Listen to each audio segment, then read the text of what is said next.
おはようございます。回の12星座ランキング、今日の運勢をチェック。2025年11月7日金曜日、回からのメッセージ。朝の光は、昨日よりも優しいかもしれない。小さな幸せに気づけたら、それが一番の運気アップにゃ。第11、獅子座、自分を信じることが、力を取り戻す鍵。第10位、お羊座、勢いよりも丁寧さを大切に。第9位、魚座、心が少し敏感になる日、優しく包んであげよう。第8位、天秤座、人とのバランスを意識すると、いい流れが戻る。第7位、ヤギ座、地道な努力が評価される日。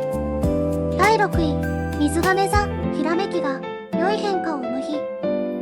第5位、乙女座、整えることで心もすっきり晴れる。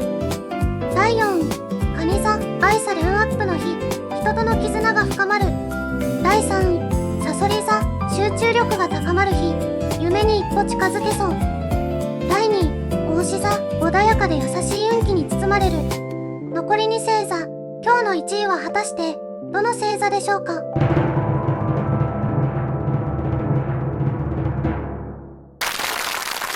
第1位、双子座、新しい風が吹く日、直感に従って動こう。回の一言、風のように軽やかににゃ。あなたの明るさが未来を変えるにゃ。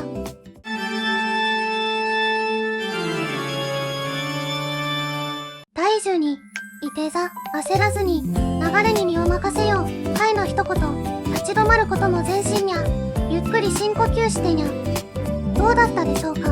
毎日あげますのでチャンネル登録をして会いに来てね。